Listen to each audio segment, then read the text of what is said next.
about starting up in Dubai and Middle East and challenges and opportunities that our members face. And the webinar will be in English, but we have a Turkish simultaneous translation option. So if anybody wants to listen to it in Turkish, please, from the right bottom of your screen, there's an interpretation option. And there, for Turkish, you should choose German.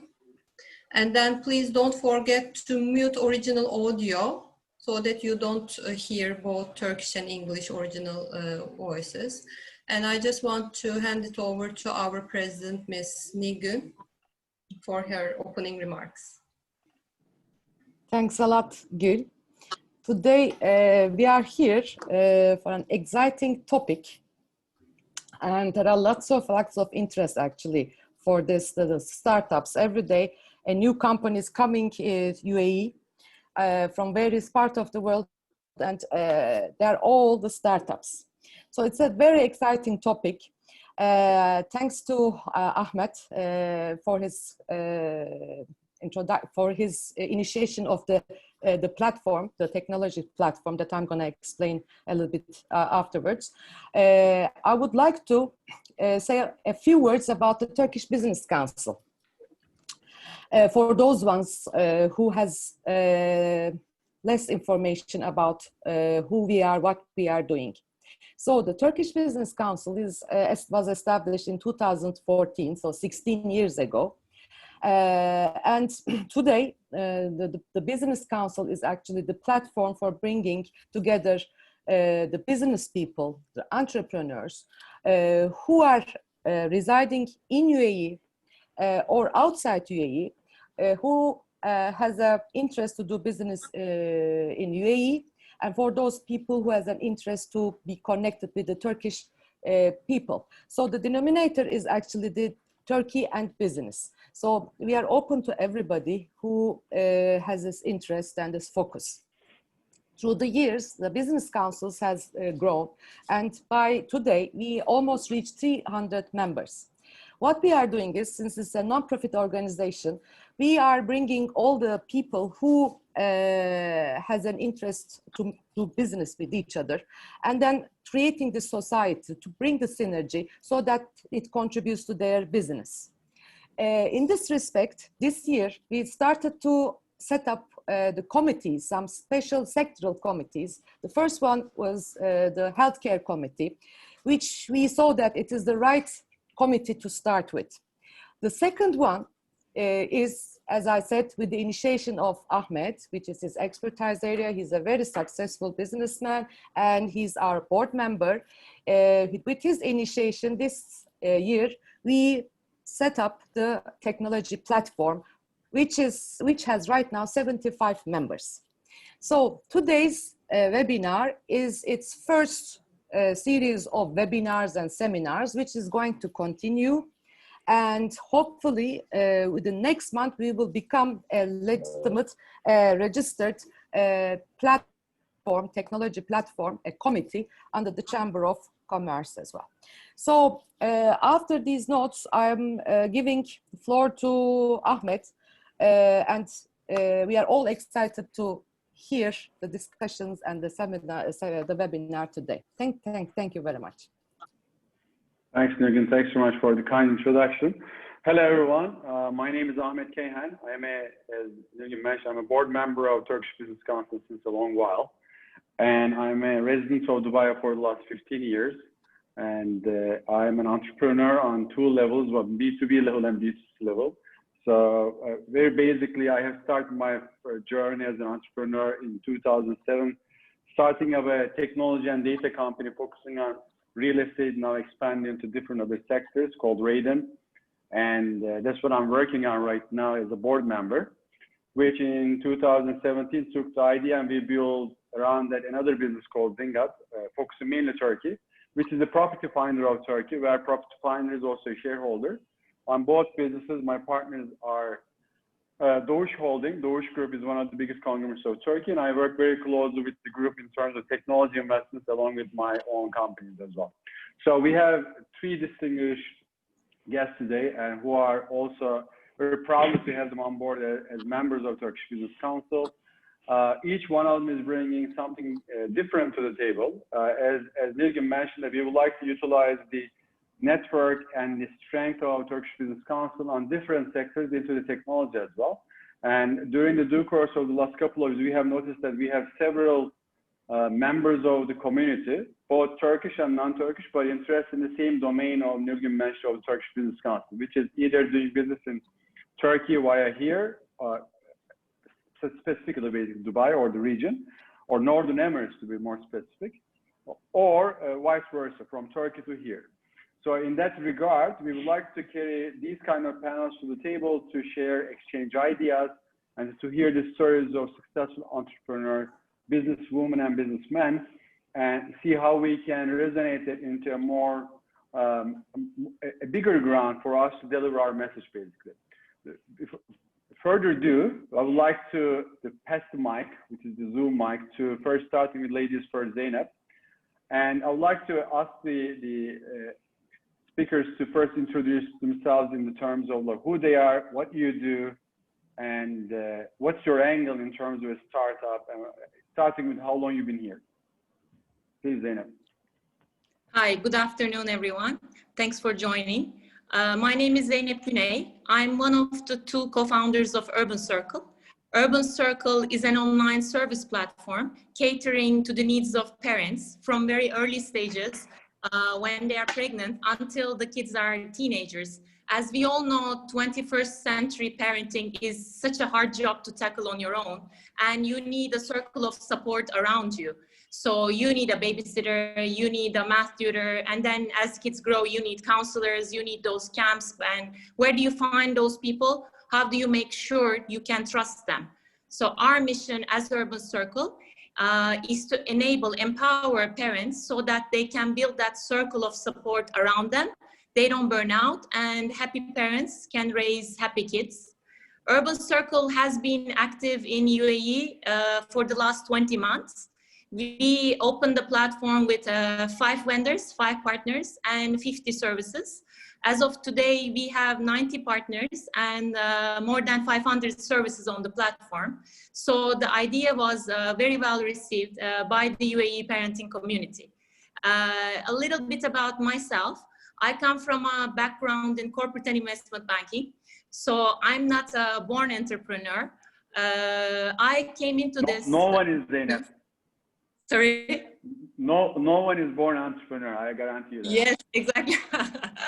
That's what I keep telling myself as well. But I decided to get into this business because I was so passionate about solving this problem. I wasn't happy with any of the existing solutions. And I decided that I trusted that me and my partner are well positioned to take on the challenge because we are moms and we come from corporate backgrounds, bringing the analytical skills. And on top of that, our move to Dubai as a family was a big catalyst because Dubai, with its vibrant community, definitely encourages you to try something new. There is obviously a buzz around startups, and I can talk a bit about how we started the incubator accelerators that that supported us within this journey. In Perfect. This round or the next, however you want. Next round, let's do the next one. When did you move exactly? Which year? I moved 5 years ago. 5 years ago. And when did you start Urban Circle? 2 years ago? The idea sparked around like 3 years ago. It took almost like a year for the concept and the founding of the company. And it's been live for 20 months. 20 months. Okay, congratulations. Mabruk, as they say here, right? So Thank you. on that level, and I would like to underline one fact that you are a co-founder of an entity with another lady. So you're 2 women entrepreneurs started this business. So I would like Yes. to get to that point specifically as well, that positive alignment around that. So yes, Mohammed, let's start with you as well. Sure. Good afternoon.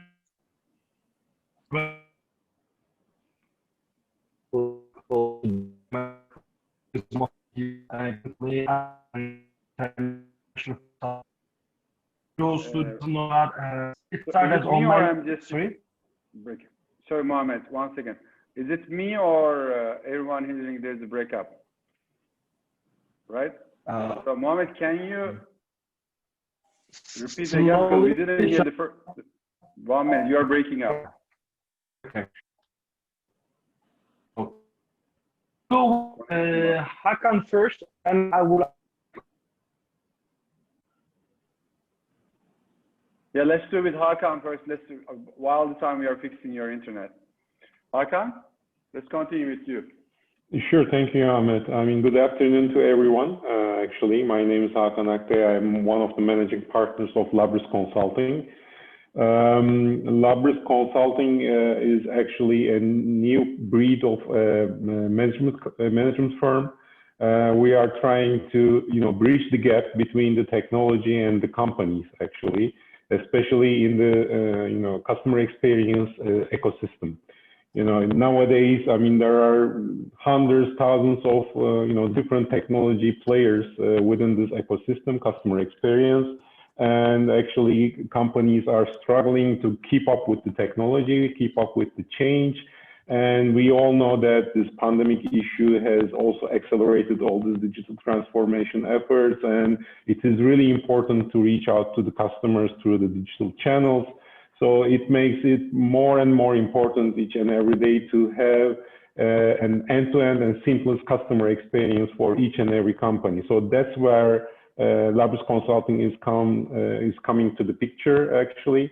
We are providing our consultancy, our technology implementation, and our service, expert service, let's say, packages to our customers to enable them, in this technology world. Personally, I'm from a technical background, actually. I have been dealing with this kind of technologies for almost 25 years now, actually. Back in middle of 1990s, I have started my career with implementing some ERP software at that time. And then it switched to CRM. I have worked with, a couple of system integrator companies here in Turkey. I have set up my own business company. I'm my own business back in 1998. Couldn't keep up with that because of the economic crisis here in Turkey, in 2001 and so on. And finally, we have set up Labris Consulting actually here in Turkey in 2013. And since the end of 2016, actually, we have become quite active in the region, in the UAE as well. And in 2017, we have decided to establish a company in Dubai, and with it. So for the last 3 years, actually, we do have a legal entity in Dubai, where we serve the whole region, actually. And our region is not only limited to Middle East, it's also Central and Eastern Europe, Russia, Ukraine, Turkey, of course, and some parts of Africa as well. So this is more or less our business model. I believe we will get to our experience. One question, Hakan. So your Dubai office started like 3 years ago here, correct? 3 years ago, yeah. And your main business outside Turkey is totally managed out of Dubai office? Yes, mainly actually, especially this region, of course, the Middle East region and the Africa region, but the Central and Eastern Europe is being managed from Istanbul directly. Okay, perfect. Yeah, I'll come to that. This is an interesting setup. We are seeing more commonly nowadays technology companies in the region setting up their kitchen, their backend, their technology, their data science teams back in Turkey, and using here as a hub for global growth and global sales and finance. Perfect. Mohammed, floor is yours.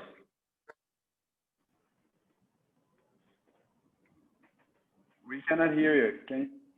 Can we do one? Let's see if you can change the channel to English, I think. I think it's better now, right? Perfect. Yes. Okay. Sorry for the connection issue. In fact, No problem. You can understand from my background, I'm a little in the cave now in Cappadocia. So it's a I bit was going to difficult ask you that, are you in a to cave? connect. And it looks like you are really in a cave. That's good.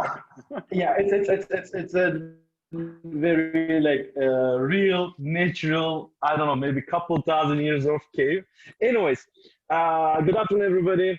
Super happy to see that many people attended today. My full name is Mohammed Yildirim. I'm looking after international expansion for Talabat Delivery Hero. For those who doesn't know what Talabat is, Talabat started as a food delivery online food delivery company. It's same as Yemek Sepeti in Turkey. Over the time, Talabat added multiple verticals like grocery, like pharmacy, etc. Again, Yemek Sepeti in Turkey, Yemek Sepeti and Talabat are sister companies, both acquired by Delivery Hero, which probably most of us already know. I'm in the company 4 years now. I look after. I was in charge of different roles, but recently I take the expansion. I'm in Dubai almost 5.5 years. I came back. Prior to that, I was based in Istanbul. My story is a bit other way around compared to Zeynep. I started as an entrepreneur at a very early age. I was 21, if I'm not mistaken, when I started my first company. I was co-founder. So I had few unsuccessful experience, or let's say learning experiences. Then I moved to Talabat. So this is who I am in a nutshell, and happy to join the webinar today with all of you.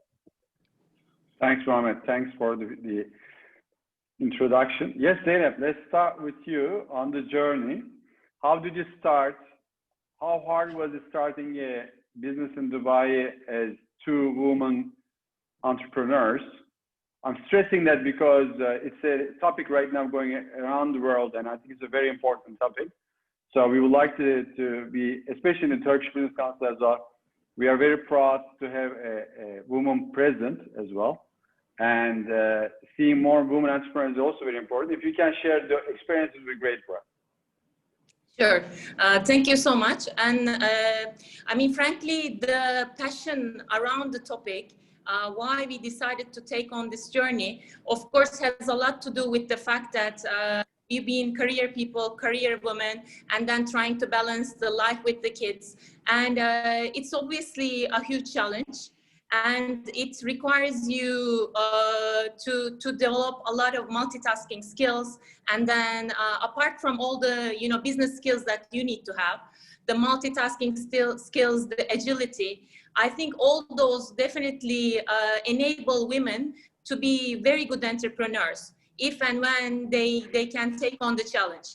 That's why we are happy to have done it. We actually both left quite aspiring careers to step on this. But as I said, we are really happy to have done it. And Dubai has a very good community, very supporting environment. And we built our company as part of In5. That's one of the incubators in Dubai. It's part of the TCOM group. And what those incubators and accelerators help at the beginning of the journey is they enable you to form the company at a lower cost in terms of the licensing, in terms of visa costs. And then they give you an office where you can network with like-minded people. And In5, for instance, focuses on the areas of tech, design, and media. If anybody is looking into launching any startup, I would definitely encourage to look for the incubators in their areas. And for Dubai, one challenge is that things change very fast. So you might have checked the processes 6 months ago. Now they might have completely changed, which is a challenge. At the same time, it's a lot of opportunity. So you need to keep your eyes open. You need to talk to a lot of people. And that's what we did. Like Ahmed, Mohammed, I know already from before, because we talked before we took on this journey. And for us, I think one of the biggest challenges at the beginning was that we come from those corporate backgrounds where you are used to operating in a certain degree of certainty and precision and perfection, which if you are transitioning into startup, you need to kind of leave aside and try to learn to be comfortable with some of the unknowns and get to that level of MVP and the prototype as soon as possible. We were told this by a lot of people before, and you know, there's this famous quote of, if you're not embarrassed with your prototype, you're probably too late. So when I look back now, I don't think we were too late, but we were kind of like in the middle in terms of when we launched. It took a while to be comfortable with the things that we couldn't do. But the good thing about the startup is, if you're bringing a real solution to a real problem, even if the solution isn't perfect, your prototype misses a lot of things, people will use it. And that's actually the real test. And very good. Good brief. Let's dig more. Okay, so let's talk about your funding first. Who seeded the startup first? Where did you find the money? Or did you sell your car? You already had lots of money in the startup with, or did you get money from E5? Let's talk about the funding side of it. We have been bootstrapping since the beginning, and but we have been quite cost conscious, and we had made the budgets.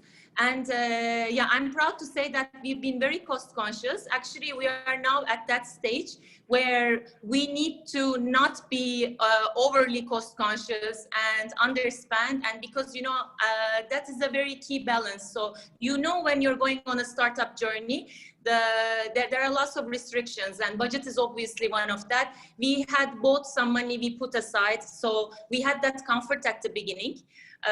And we've been very careful, but until when you reach a certain stage of growth, and I'm sure you guys would also be able to elaborate on that, underspending becomes another challenge, which will limit your growth. And there we are, and that's why, you know, for anyone doing a startup, I would say that's a key balance you should always keep in mind. Okay, you seeded yourself as two partners, basically. Yes. And yeah. you've been bootstrapping around. Did you get any corporate round other than the E5 subsidy? Any investment? No, we haven't. We haven't done it yet, because the first year, I mean, if you look at the service marketplaces, there was a lot of evolution of the product in the first year. A lot of things didn't go as we envisaged, like some of the solutions that we brought didn't work. And then we realized that the real problem, the real challenge was somewhere else. And then we had to bring new solutions to the table. And at that stage where the product was evolving, we wanted to be as free and as dynamic as possible. That's why we wanted to bootstrap, but we are coming at that stage where we will have to look for you know, external equity and funding. So you will be starting funding very soon for all the participants, by the way. Just watch this space. Okay, on that level, I think one thing for sure, all of the participants would agree with that. One thing for sure for the startups is that no plans will be delivered on time and in full. So that's the rule of the startup. That's how you need to manage that on clearance, right? So on the supply side, you're running a marketplace. So Urban Circle is a marketplace, and basically you have the suppliers, service suppliers. You have 90, you said, right? 90 of them, and delivering 300 services. Yes. Okay. More than 500 services. Sorry, more than 500. So around those 500 services provided by 90 partners. How did you solve initially when you start this platform, this supply, finding the service providers? How did you this is a chicken and egg problem. Like you find the supply, then demand comes, then the supply comes. Okay. So how did you solve that problem, Zeynep, at the very beginning? Exactly. For a marketplace, I mean, the biggest challenge is to keep that balance between supply and demand. I mean, if you bring in the demand before there is enough substance in there, it's not going to work, and vice versa. So we had that plan of, you know, how many suppliers or how many services we should launch this with.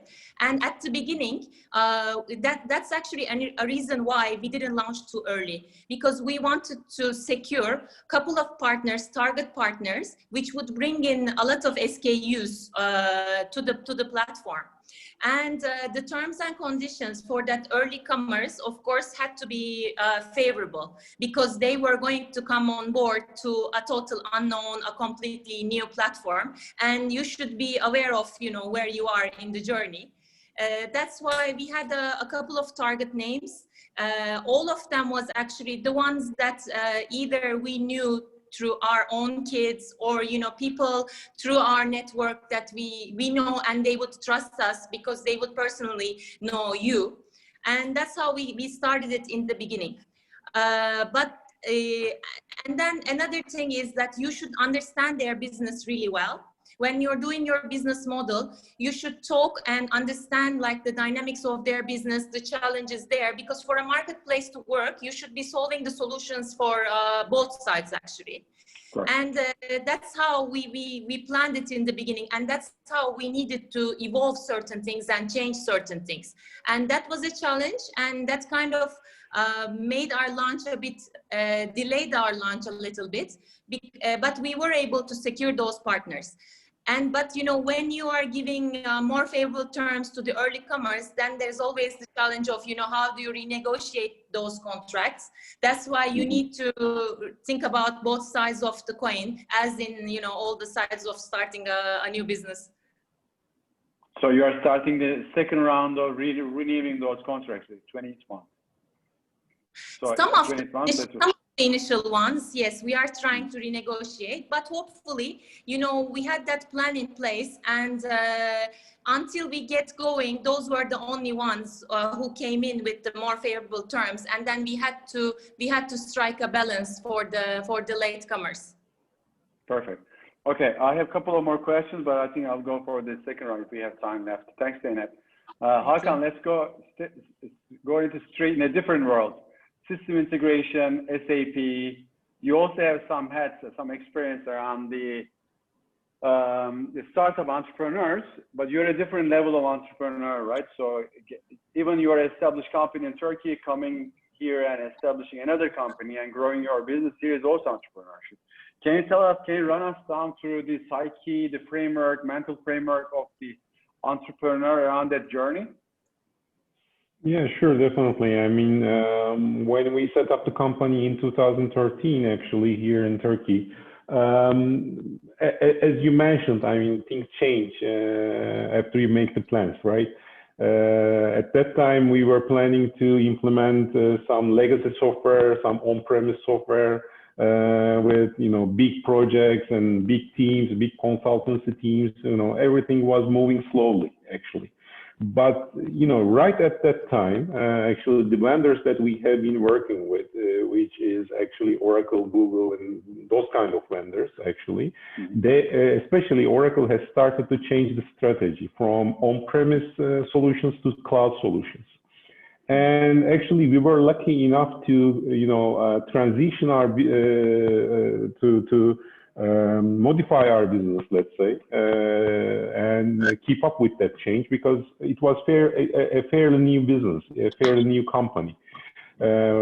So we have decided to invest in these new cloud technologies, and you know, started to actually create some experience, create some know-how, knowledge about those. And in 2016, actually, we have managed to, you know, complete 5 or 6 projects here in Turkey about a product which was coming into the marketing ecosystem quite new, which is called Data Management Platform. So it was a new product for the Oracle ecosystem as well, and the, you know, the successful outcome of the projects here in Turkey, you know, created you know, a quite important, let's say, signal within the Oracle ecosystem. So, Hakan, question before going there. So when you did that jump from on-premise, old, let's say 1.0, like internet or technology, so going to the cloud comping and everything, was it happen when you were still in Turkey? You were not here yet, right? Yeah, it was yeah, when we were here in Turkey, actually. You were in Turkey, at that time, yeah. So when was it? Which year was it? So it was the transition. It was like 2015, you know, kind of time frame. Okay, so that you did the transition in Turkey, then the expansion this part. Exactly, and the expansion came naturally. Actually, that was what I was trying to explain. Actually, you know, the successful outcome of the projects that we have conducted here in Turkey in 2016, when it created that noise, let's say, within the Oracle ecosystem, we were asked to replicate this success, you know, outside of Turkey as well. Especially in the region, in the Middle East region. So that's hold on a second. Question.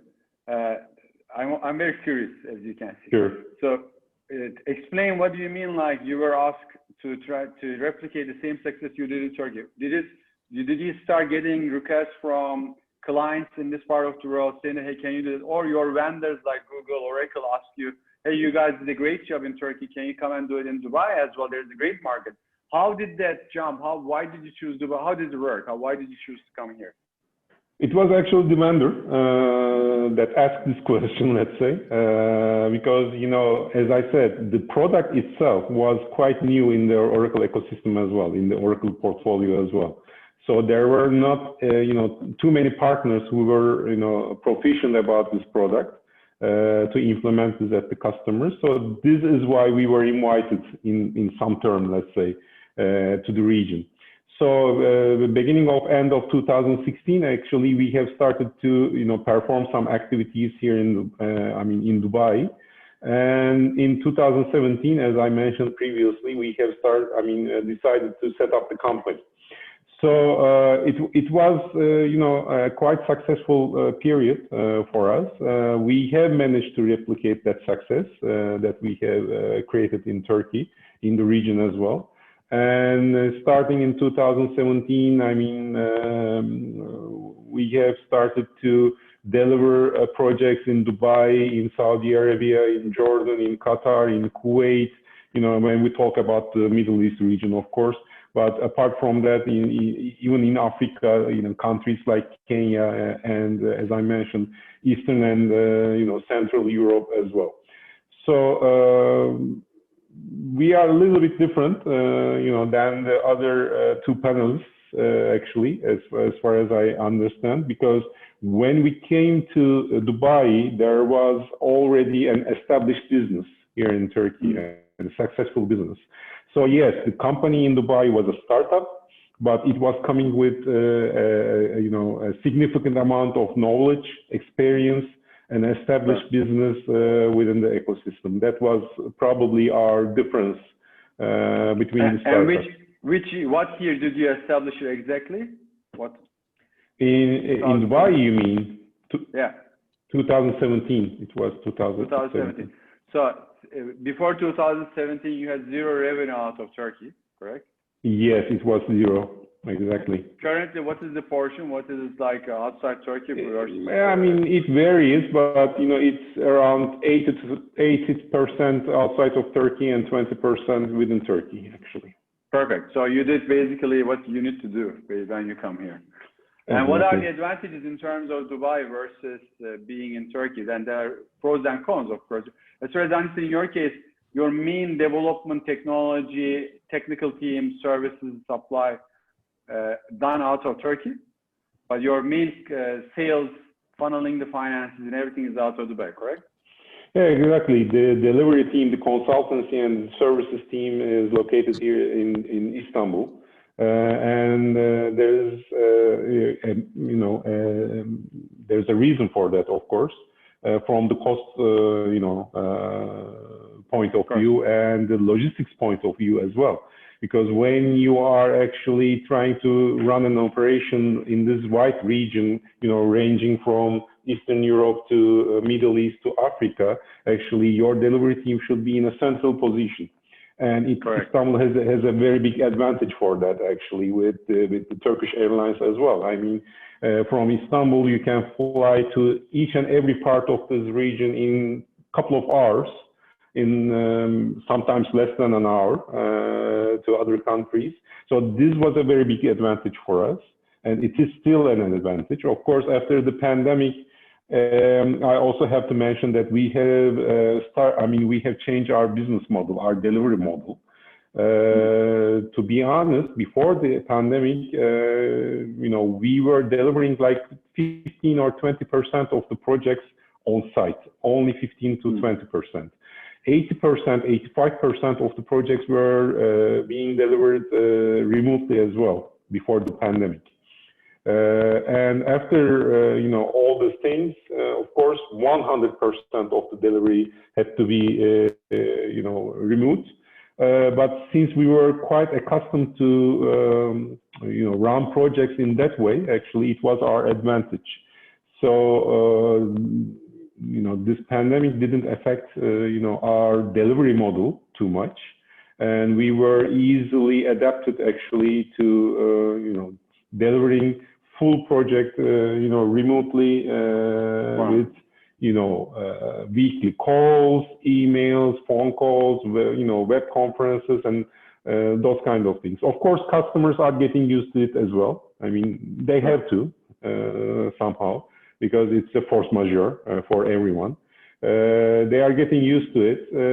We are really wondering how it will look like after this pandemic, goes away. Whether we will be able to, conduct the business the same way, or there will be any changes to that.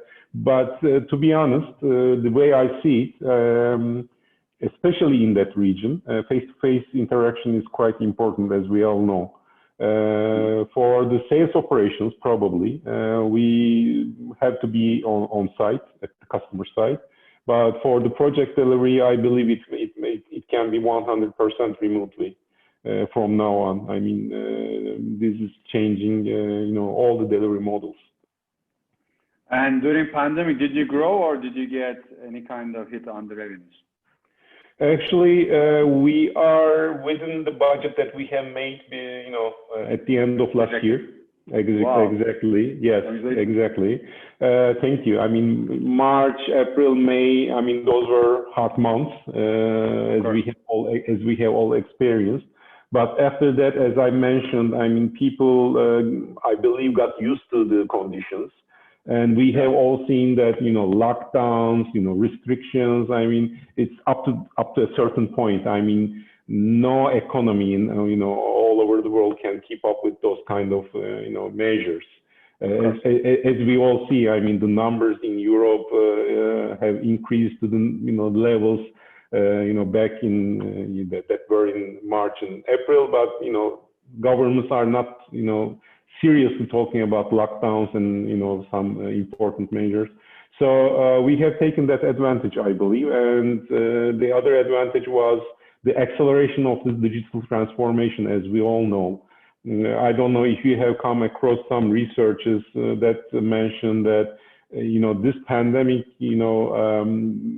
made companies to give decisions, let's say, for the digital transformation, like 3, 4, 5 years earlier than they were planning, actually. Absolutely. Before the pandemic. Yeah. So I believe that this is a great playground for us, and we are just trying to take the advantage of it. Perfect. Let's talk about a little bit on the problems, challenges you face when you're setting up, when you're trying to sell as a foreigner here. We are all foreigners anyway. So, yeah. And but what were the main problems of setting up in Dubai and making sales in the region? Well, I mean, to be honest, I mean, the setting up the company was a quite smooth process for us. I mean, we worked with a. So where did you set it up? Which free zone? The MCC. Okay, you're at the MCC camp. Okay. Yeah, exactly. We worked with a consultancy firm at that time, and they managed all the procedures and everything. We just had to sign a couple of documents and so on. So it was a quite smooth process for us. But when it comes to business, of course, it's hard. I mean, especially in the IT sector, as we all know, there are a big dominance of Indians, and in the technology sales, they are more from the Middle East countries and so on. It's sometimes hard to break those barriers. Of course, when you encounter some problems at the customers, actually this becomes an issue. But again, we had the advantage of coming with our vendor to the region, to be honest, and we have used that advantage. And the pipeline that we were working from the very beginning actually is being created together with the vendor. So that's an advantage. These are the ways that we are trying to overcome, all the obstacles that we encountered along the way. Before I jump to Mohammed, one last question. So you mentioned that Indian companies, they're very established. They're giants and there are smaller ones, but they are huge numbers, and they have grassroots to the region. So in those cases, when you encounter them, when you win the case in terms of client case, what was the main advantage that other than the vendor? Vendor, in this case, partner, right? In any market that you enter, if you have a local strong partner, you can cater more business. Yeah. But in your case, what other advantages did you have against competition here? Actually, the main advantage was our company DNA. Our company DNA is consisting of business know-how and technology know-how. We are not pure technology implementers, as I tried to mention at the very beginning. I mean, we are a consultancy firm which is implementing technology as part of its solution. We are offering our attached to technology. Exactly, services attached to technology, because we believe that technology is a very good enabler, but if you don't have a solid strategy and a solid service layer, let's say, behind that technology will not pay off, let's say. Of course. Yeah, that was our advantage. All right, great. Thanks, Hakan. Yes, Mohammed. You started your journey as an entrepreneur. Yeah. That as 99%, 9% of all the entrepreneurs failed on a couple of them. Don't worry about it. We did all, right? So then you got into the corporate side and doing another level of entrepreneurship. You are the international. You are heading the international expansion of Talabat, which is an exciting brand, especially after COVID, right? Can you tell us about that journey? How you transitioned from being an entrepreneur, going into the corporate, then becoming a resident of Dubai, and you're working for a foreign company. How did you get into that? Can you tell us about the journey?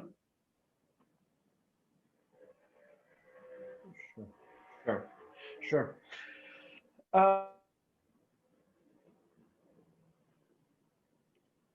we lost you. You got frozen. First of all, what I can say in between each of them. So I started my journey relatively very early age. I was 21 when I set up my. Hello, do you hear me? Yes.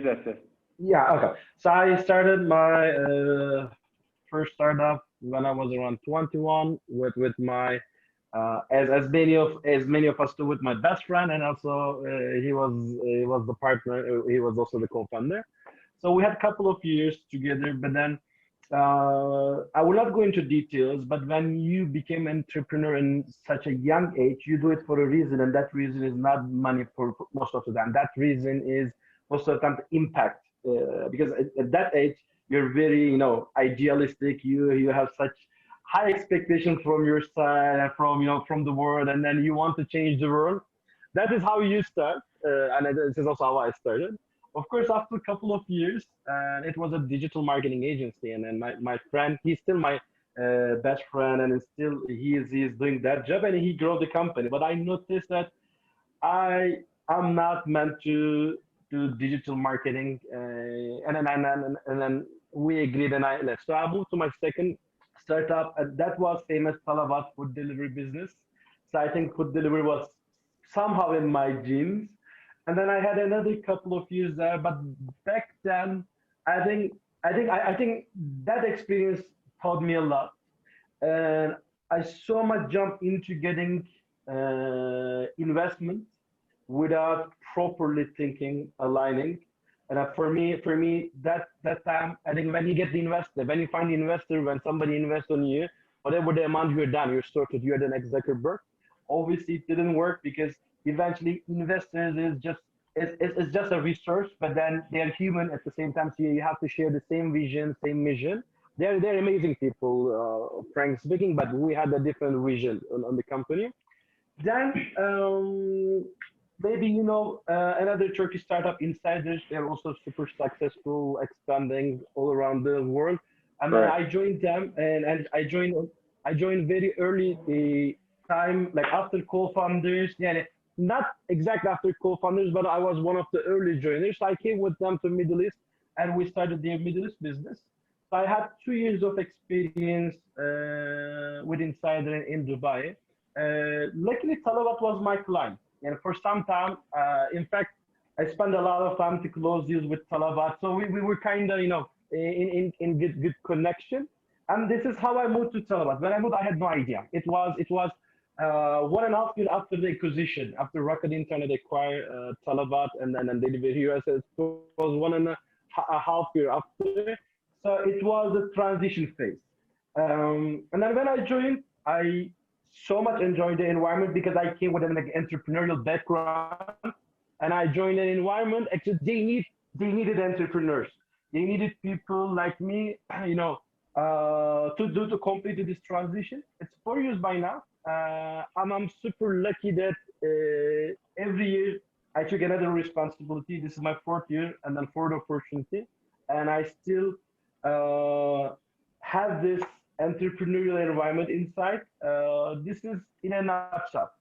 But if you have any specific questions, I'm happy to go. Yes, I do have specific questions, as you can guess. Sure. So you joined them after the acquisition as an entrepreneur in-house kind of role, right? So you just joined a certain role. Now, how many people were there when you joined them? When I joined, headquarters was in Kuwait. So a lot of regional functions sitting in Kuwait, but specifically in UAE, my first team, let's say, was 7 people. And it was now, how big is the beginning.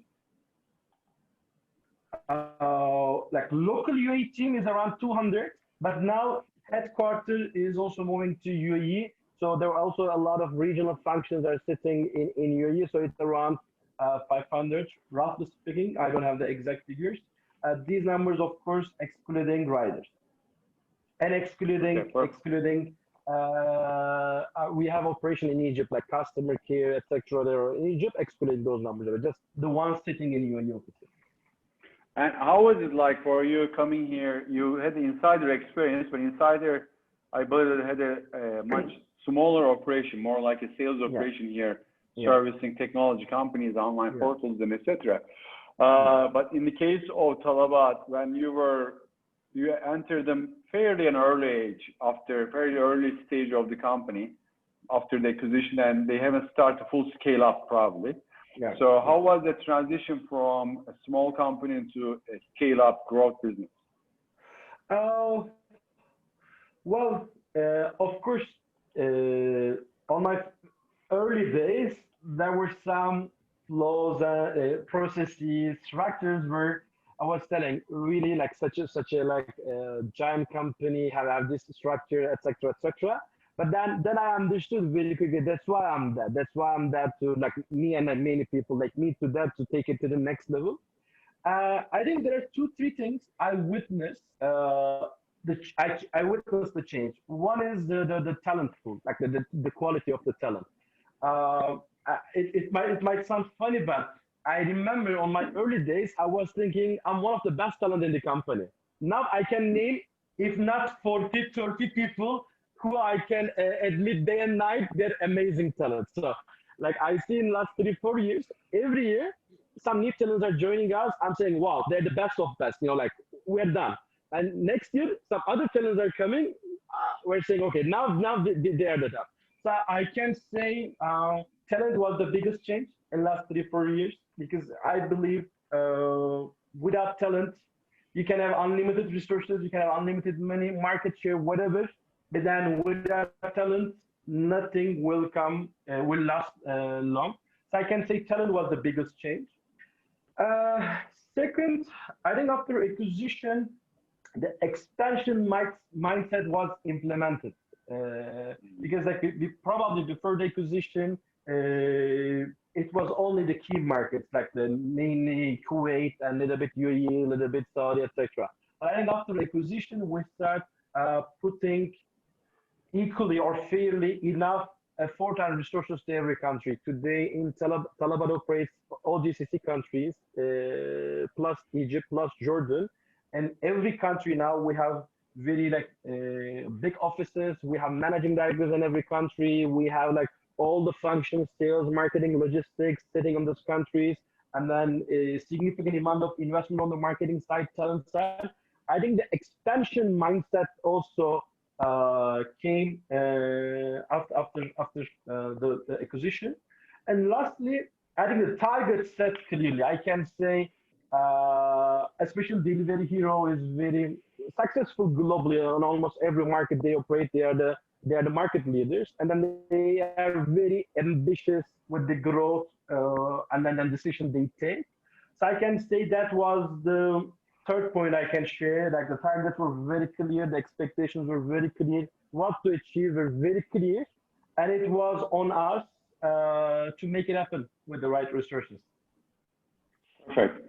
And it's a sensitive question. I'm not sure if you want to answer that, but generally, living here, sometimes you talk to each other, oh, there's a Turkish mafia there, or there is an Indian mafia, there's a Lebanese mafia in that company or in the industry, right? So what kind of mafia did you face?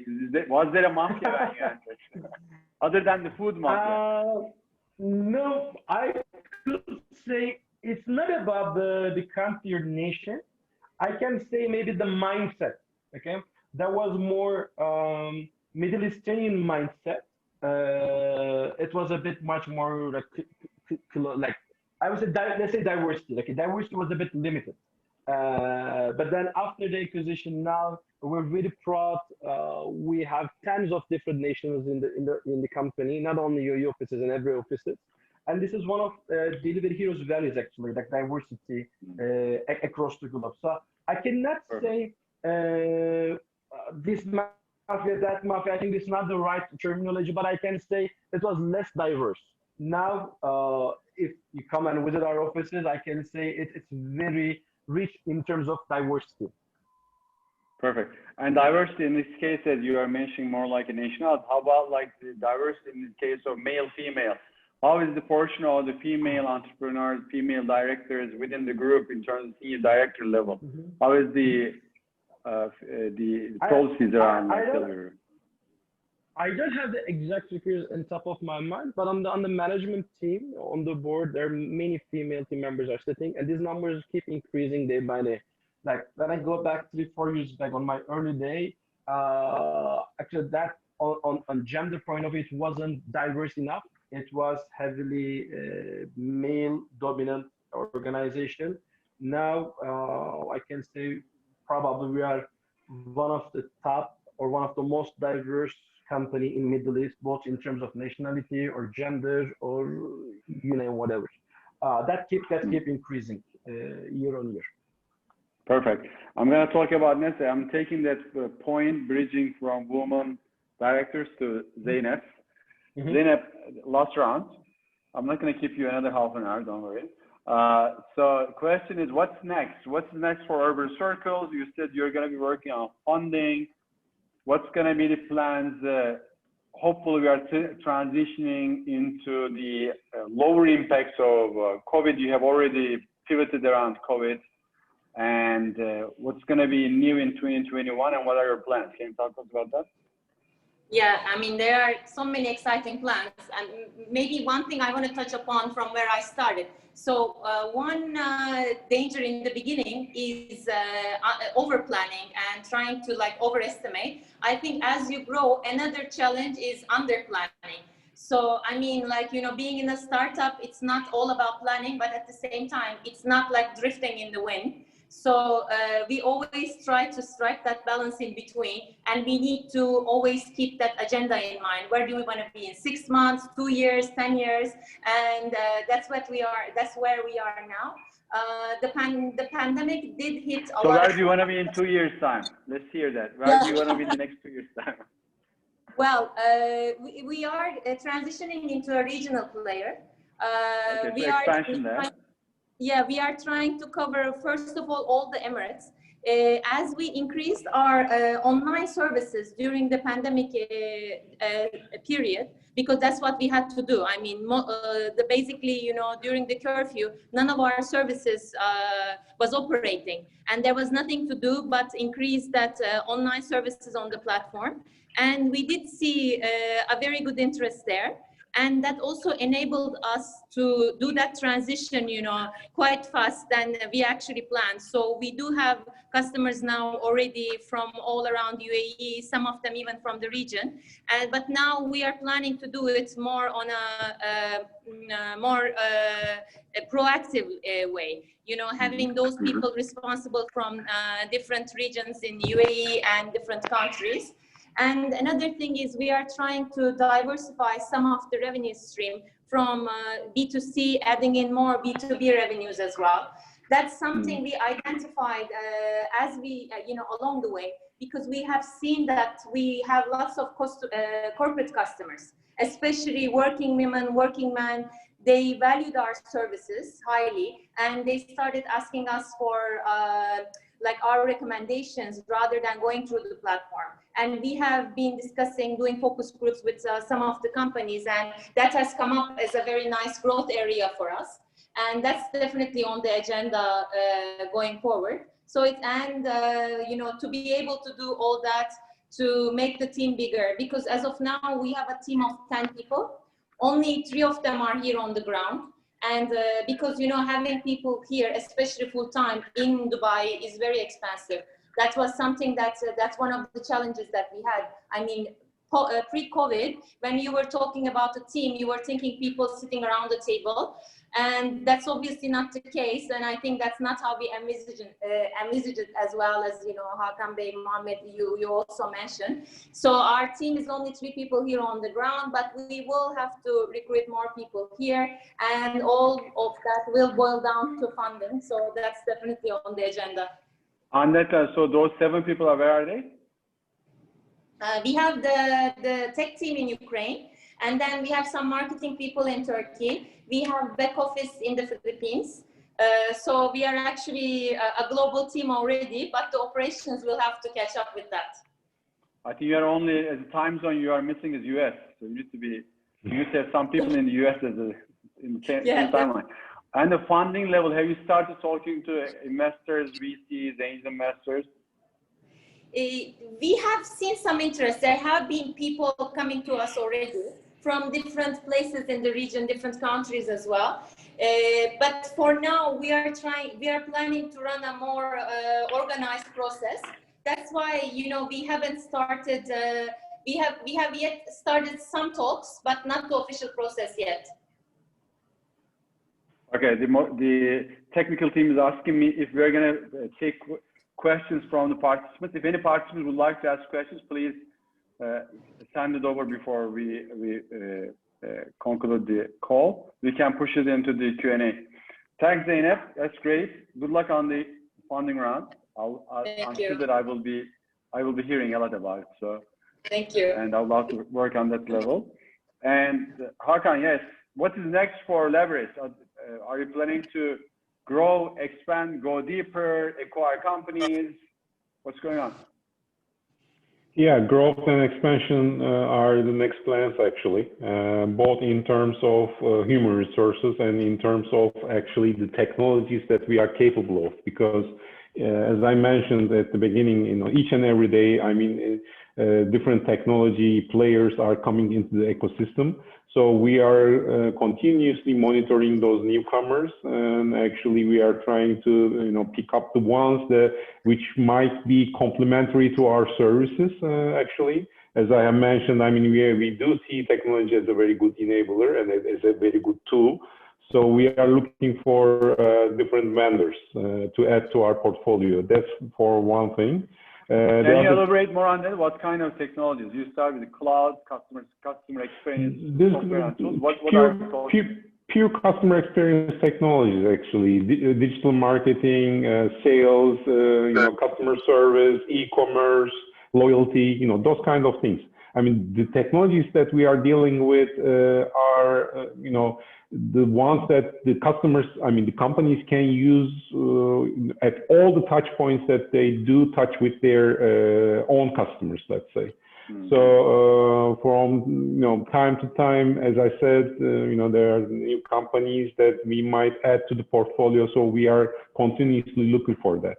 The second one is the geographical expansion. To be honest, until now we have been operating in the ECMEA region, the Eastern Central Europe, Middle East and Africa, and the plans that we have right now is to expand it to the West Europe as well, because we do believe that there is a very big opportunity over there for not only for us but for all the Turkish companies, which are good. We do have solid operations here in Turkey or in the region, because we are flexible. We do have a very talented human resources pool that we can get benefit of.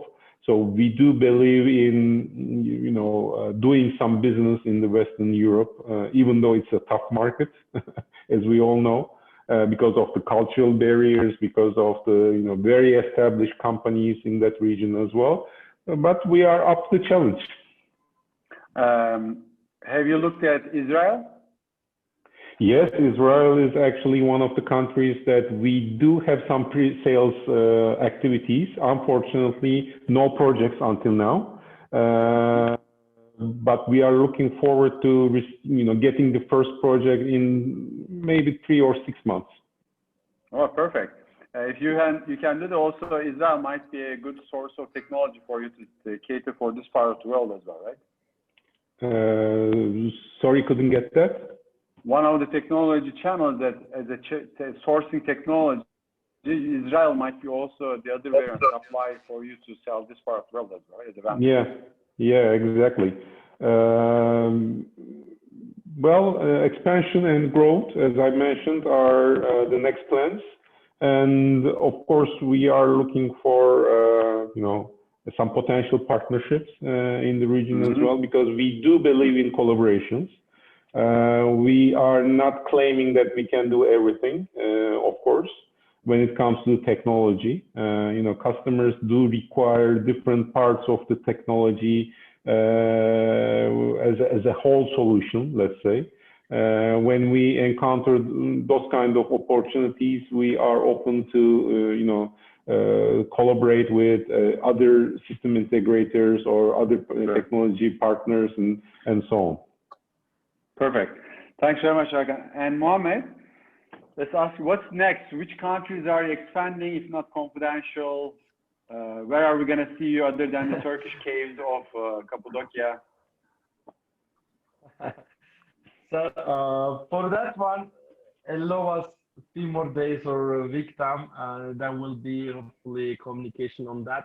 Actually, okay. Let's say let's skip that, but I can say this way. The expansion, like I'm looking for geographical expansion, but expansion is not only on the geographical side. I think expansion is also on the vertical side as well. Maybe I can mention key points if any entrepreneur, I don't know, in the call or watch later interested. This COVID changed a lot on the customer, consumers' behavior side. Grocery business was that for some time, but grocery was not as frequent as food. This is something everybody need for a long time. But after COVID, especially the grocery, or not only grocery, pharmacy, some other verticals get the boost. Still, of course, not as frequent as food, but the other verticals are picking up. So our intention of expansion is not only geographical itself for sure, but also we are very aggressive on the grocery expansion and other verticals as well, which I can say COVID somehow accelerated this natural evolution on consumer side. Perfect. So you have both vertical and horizontal expansion on the product level and the geographical level, basically. Yes. And it has to go hand in hand, right? Like one side will take us to the new market, and one side will bring more products and services. at the end of the day. Perfect. I think we are done with our time. 8 minutes ahead of our time, even. So I don't think we have any questions. Do you have any points would you like to add? Zeynep, Hakan, Mohammed. Let's start with Zeynep as a final point and close it. Well, it was a pleasure to be here this afternoon, and I'm happy to take if there are any questions. I think, I mean, we did talk a bit about diversity, and honestly, I think one of the best things about being in the startup environment is, you know, it's actually a very, I mean, it's actually a very gender or nationality neutral environment, because, you know, people either use your product or they don't use your product. And at the end, most of the time, they don't know who is behind it.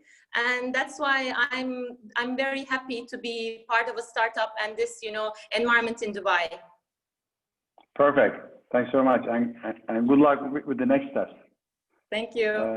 Hakan, final points and closure. Yeah, thank you. It has been a pleasure for me as well. I really enjoyed the discussion. Thank you very much for your moderation as well.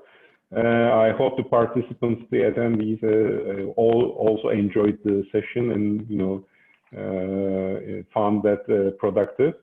Thank you. Perfect. Thanks very much. Yes, Mohammed. Same from my side. I truly enjoyed. Thanks everybody for the participants. I think this is the first one of many in the future, hopefully.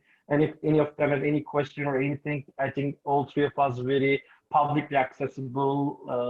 They can just text, reach out. I'm more than happy if I can. Yeah, that's a very good point. How anyone who wants to reach you, how they can reach you via LinkedIn, Twitter, Instagram, TikTok. I'm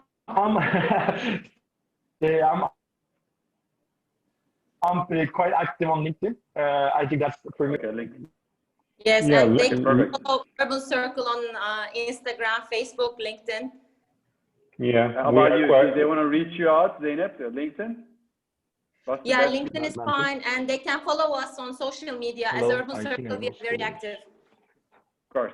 Hakan? Yeah, we are quite active in LinkedIn as well. Actually, I have already received a couple of, you know, connection requests during the call.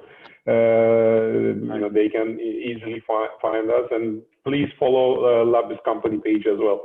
Thank you. As a B2B, perfect. Thanks so much. Thanks so much, guys. Thanks, Firas, for your nice words. We're glad to have Kuwait Business Council as one of our participants as well. And thanks, everyone. Thanks all the panelists. I'm honored to be a moderator of this panel. I learned lots of stuff. And hopefully this is one of the first technology panels we are holding with the Turkish Business Council. You will be seeing many of them. If you want to be joining us as a panelist, if you have a great idea, if you have a burning desire to moderate a panel, please let us know. We will be more than happy to host one.